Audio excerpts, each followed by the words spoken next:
Assalamualaikum warahmatullahi nahmaduhu wa nusalli ala rasulil karim amma ba'd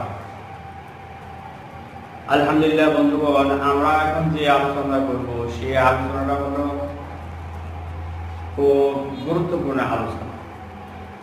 সে আলোচনাটা হলো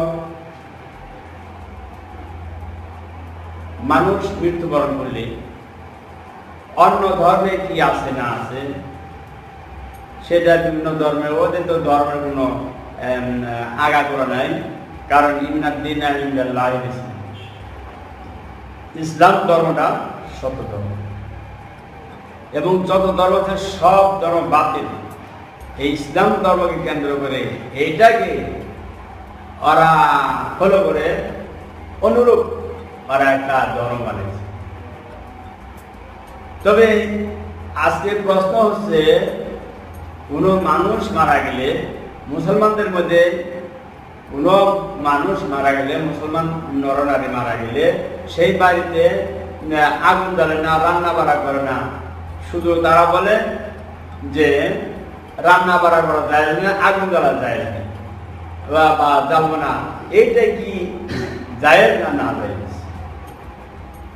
হ্যাঁ, এটা নাজায়েজ কিছু না, বেদাত বা প্রথা কিছু না, এটা জায়েজ।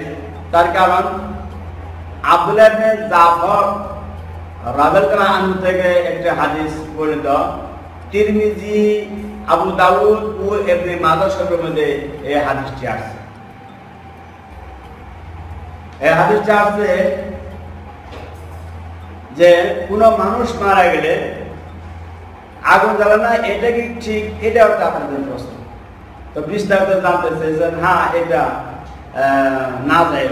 শুনুন, হযরত আব্দুল্লাহ ইবনে জাফর রাদিয়াল্লাহু আনহু বলেন, যখন মুতার যুদ্ধ হইতে আমার পিতা জাফর ইবনে আবু তালেবের মৃত্যুর সংবাদ পৌঁছিল, তখন হুজুর সাল্লাল্লাহু আলাইহি ওয়াসাল্লাম আপন পরিবারকে বললেন, জাফরের পরিবারের জন্য খানা পাকাও, কেননা তাহাদের নিকট এমন সংবাদ পৌঁছেছে যে তাদের বাড়িতে খানা পাকানো থেকে বিরত থাকে, কারণ তাদের মন মানসিকতা অন্যরকম।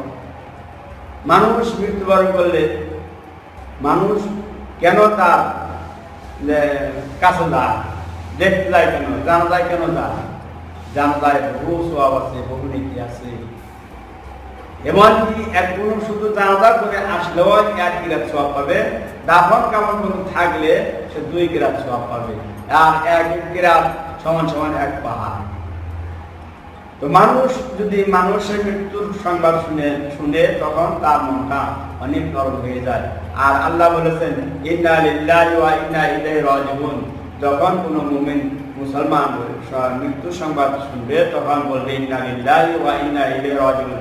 সূরা আল্লাহ রাব্বুল আলামিন পাক কালামের মধ্যে, কোরআনের মধ্যে, পবিত্র কালামের মধ্যে আল্লাহ নিজ ভাষায়, নিজ কুদরতি মুখের বাণী আল্লাহ যে বলেছেন যে ঈমানদাররা বলবা, আল্লাহ আমরা সবাই তোমার জন্য, ইন্না লিল্লাহি আমরা সবাই তোমার জন্য, ওয়া ইন্না ইলাইহি রাজিউন এবং খুব অতি সত্য তোমার কাছে আমাদের প্রত্যাবর্তন ফিরে যাইতে হবে। আমরা রাজি আছি, খুশি আছি, আলহামদুলিল্লাহ। যে বিষয়ে আলোচনা হলো এই বিষয়ে এখনই ইতিহাস টানছি।